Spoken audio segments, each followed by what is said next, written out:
Hey, what's up, people? Welcome to my review and in-depth analysis for Star Wars Darth Maul by Luke Ross and Colin Bunn. Now, this story is released under the Disney canon, and I just want to distinguish between this story and another title that's probably exactly the same, Darth Maul, which was released by Ron Mars through Dark Horse Comics. So I'm going to be doing some comparison here because I like both these titles. So let's just get one thing straight. I really enjoyed this release, and typically I don't review Disney canon stuff, but I'm going to start reviewing some of them because I'm just a fan of Darth Maul and I'm a fan of Darth Vader. So those will be the two titles that I begin to review in regards to the Disney canon. And comparing this Darth Maul story to the other in the Dark Horse, now EU canon, which is also called Darth Maul, this one I want to say I enjoyed slightly better because I feel like there was more story here. Whereas the Ron Mars Darth Maul comic, it was all action. Basically, in summary, the Ron Mars Darth Maul miniseries or limited series was just basically Darth Maul murdering everybody. That's basically the entire story. Darth Maul murders people on behalf of Sidious. And that's pretty much it. The artwork was gorgeous for the Ron Mars Darth Maul comic. There's no doubts about that. In fact, I like the artwork better in the Ron Mars version, but that's not to say that the artwork in this trade paperback or in this collected miniseries volume, the artwork by Luke Ross it's great. I like it a lot, but I think I like the Ron Mars version just a little bit better. And as far as story goes, this was way more. It wasn't too. I hesitate to use the word complex because it's not complex, but compared to the Ron Mars one, it was more.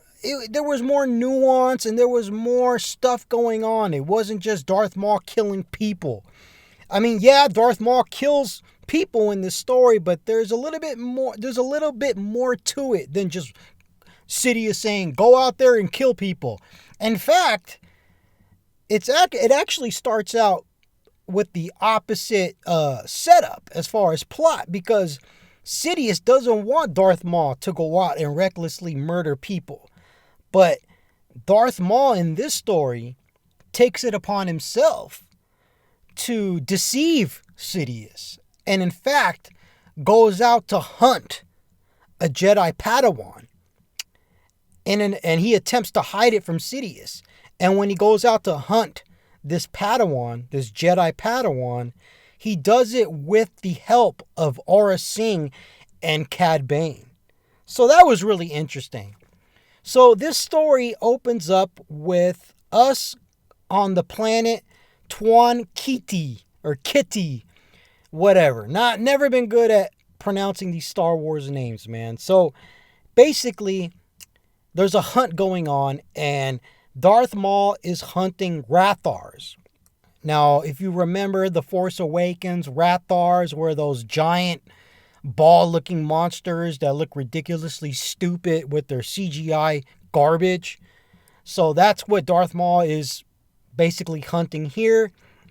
And he kills these things effortlessly, practically. And Darth Maul is just restless. He's restless. He's unhappy. He has a passionate spirit. He basically wants to initiate the revenge of the Sith. And he's restless. And he doesn't understand the larger context to Palpatine's plan, because he's not divulging everything to him. So he doesn't see the bigger picture. And he doesn't understand why Sidious continues to be restrained as far as the revenge of the Sith. Now we go to Coruscant, and basically Maul is meeting with Palpatine. And Maul he's stalking Jedi on Coruscant. And Palpatine does not like this because he wants to keep the secrecy of the Sith. He wants to keep it sustained. So Palpatine assigns him to help out the Trade Federation against pirates regarding a secret mining facility on a planet called Kellux. Now, basically, these pirates are using, or they're implementing, electrostatic field generators against the Trade Federation's droids. And this is becoming very problematic for the Trade Federation. Now, Darth Maul, being Darth Maul, he easily slaughters the pirates. And one of the pirates tells him that his boss is an individual named Mistress Zev Zexris or some bullshit like that. I mean, sometimes these names are so ridiculous. So her first name is XEV, last name XREXUS. I don't know what the fuck I'm reading here. So I'm just going to call her Mistress Zev Xrix. So anyway, this pirate tells Darth Maul who his boss is, Mistress Zev, and he finds out that the mistress has a Jedi Padawan that has been captured, and that she is selling the Padawan to the highest bidder. And Darth Maul really likes the prospects of being able to buy a Jedi Padawan and basically do whatever he wants to her. And his intent is to kill the Jedi Padawan. So Maul goes off in an attempt to kill the Jedi, to kill this Padawan. And he keeps this a secret from Sidious, from Palpatine. Now this takes us to the planet Nar Shaddaa. And we go to this cantina, and Maul is basically seeking the mistress, asking around about her. And then, like typically what happens when somebody's asking the wrong questions, a fight ensues. And Cad Bane and Aurra Sing show up to help Darth Maul because Maul has basically hired these two bounty hunters. And you know what? I'm a huge fan of Aurra Sing. So seeing Aurra Sing team up with Darth Maul was truly interesting. I really enjoyed it. And I'm also a fan of Cad Bane. And, you know, it's great to see this all come together like that. 3 great villains coming together. Now, they find out... So, basically, they find passage and the codes to the mistress through a droid that belonged to the pirate gang. And then this takes us from Nar Shaddaa to the Draskel system. And while he's en route to the Draskel system, Maul remembers his training from Darth Sidious on the planet Malachor. And I totally get flashbacks to Star Wars Rebels Season 2, the last 2 episodes in that season, which actually takes us to Malachor, and Darth Maul has that big scene where he basically makes Kanan go blind, right? So that was really interesting, seeing Maul remember his training under the tutelage of Sidious on the planet Malachor. Now, once Darth Maul gets to his destination, he takes it upon himself to see the Padawan himself. He wants to see this Padawan. And he basically sneaks into her detention area. And the name of this Padawan is Eldra Kaitis. And when Darth Maul goes to confront Eldra, he is caught by the mistress. And Darth Maul tells her that he is representing the Hadrix Consortium. Now, when the actual auction is initiated and the actual auction takes place, the Pikes win the auction. Now, Darth Maul doesn't like this because he wants the Padawan for himself. So Maul, Cad Bane, and Aurra Sing take the Padawan away from the Pikes.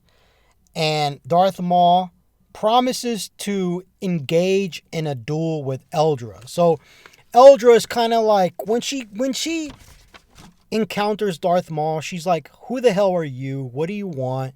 She doesn't know who he is. She doesn't know if he's a pirate, a bounty hunter, whatever. She's just like, you're just another sicko that wants to buy me in order to torture me, kill me, or do other questionable things, you know? And then she's able to start put two and two together, and she's able to deduce that Darth Maul is a Sith. And when Darth Maul actually has Eldra in his possession, you know, she's like, you're a piece of crap, you know, what are you going to do? You're just going to kill me? And he's like, no, I'm not just going to kill you while you're in handcuffs or whatever, you're bound. I am going to set you free, and we are going to engage in a duel. And we will see who is the better, the Jedi or the Sith. So, in a way, Darth Maul doesn't just want to kill her. He wants to fight her. He wants to fight the Jedi. So, it's almost like this battle between him and Eldra. It's becoming almost like a proxy battle or proxy war for his sentiments as far as the Jedi and the Sith needing to go to war now. The Sith need their revenge now. And she represents the Jedi, and he's going to represent the Sith. So this is all done so he could feel like, so to quench his passion, to quench that restlessness that he has. He really has this insatiable thirst to engage in the revenge of the Sith. And this restlessness is it's going to have a nice little tie-in at the end of the story. So just bear with me here. So Aurra Sing and Darth Bane, while this is going down, want to they want to cut ties with Darth Maul. Now, their ship explodes while they're trying to escape the planet, and they crash on a nearby moon. And this explosion on their ship was planned by Madame Crexus, or whatever the hell her name is. So this was planned the whole time. And like, once again, she's getting dollar signs in her eyes. And she basically initiates a hunt for the thieves that stole the Padawan away from the Pikes. So she initiates this hunt for money. So she gets all the bounty hunters and all the pirates that showed up to the auction to engage in this hunt for the Padawan and Maul and the two bounty hunters, Aurra Sing and Cad Bane. Now, Darth Maul and the Padawan have to team up temporarily for survival from the hunters, which was very interesting. Now, while this is going down, Aurra Sing and Cad Bane take out a Trandoshan group of hunters. And the Padawan questions why Darth Maul is hiding from Aurra Sing and Bane. And Darth Maul gets really restless at this accusation. And he's like, I'm not hiding from Aurra Sing or Cad Bane. But Eldra, she could still sense that he's hiding from somebody. And that somebody is Palpatine, Sidious. And she basically asks him, who are you hiding from? And he doesn't say, but he knows that he is hiding from Palpatine. Because you got to remember, he's doing all this behind Palpatine's back. And if Palpatine finds out, Palpatine is going to kill Darth Maul. Because this was a type of deceit.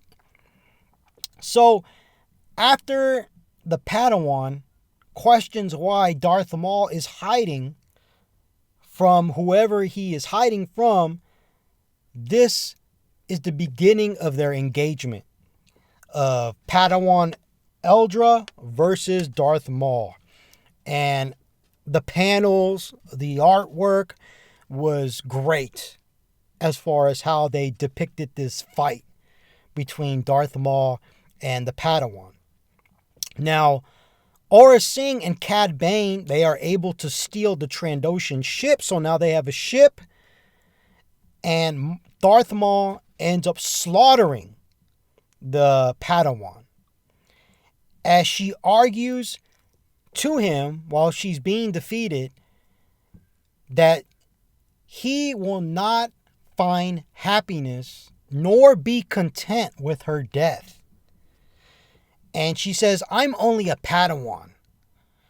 You know? Like, basically, like, I'm nothing. Try to go head to head with a Jedi Master or a Jedi Knight. You can go ahead and kill me, but it's not going to satisfy you because I'm only a Padawan.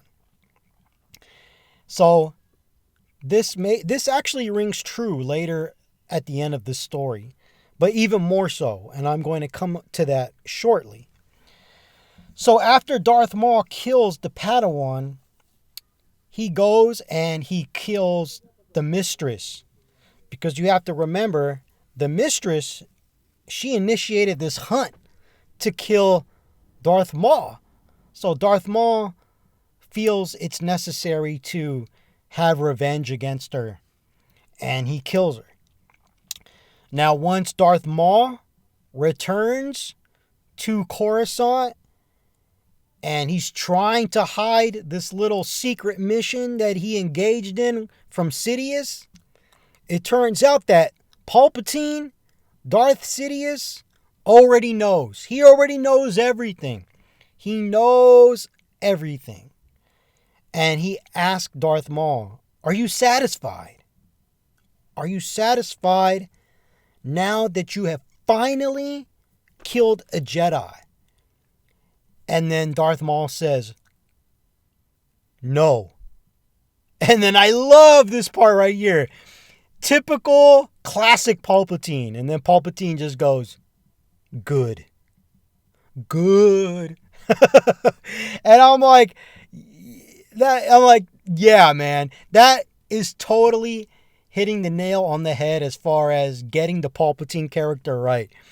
Palpatine finds immense satisfaction at the fact that Darth Maul, having wanting to kill a Jedi for so long, finally gets to kill a Jedi, and it did absolutely nothing to quench this insatiable thirst to murder Jedi, to engage in the revenge of the Sith. And then once Palpatine conveys that to Darth Maul, he's like, aren't you going to kill me? Aren't you going to enact some sort of revenge against me? And because I defied your orders, I deceived you. And then Palpatine is like, no, defiance is the foundation of the Sith. And don't you forget it. And that's how this story concludes. And, you know, this was an excellent story. I recommend it for any Darth Maul fan.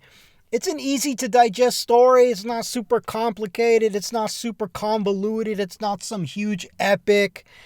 It's just a fun tale about Darth Maul with beautiful artwork.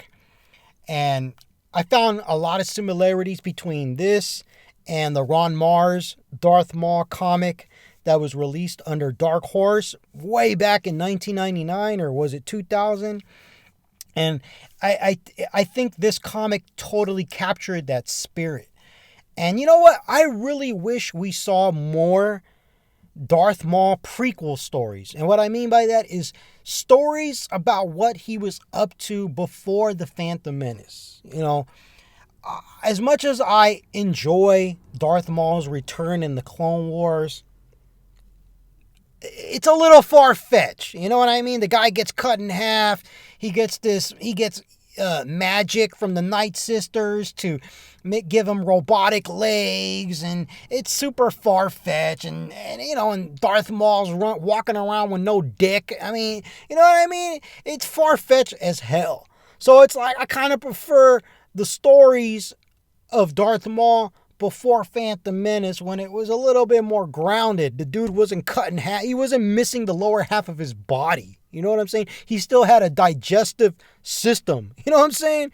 So reading stories like this and the Ron Mars, Darth Maul, and those books, some of those Del Rey Expanded Universe books, are great. They're a lot of fun. Like Darth Maul Lockdown, that was great. Darth Maul Shadow Hunter.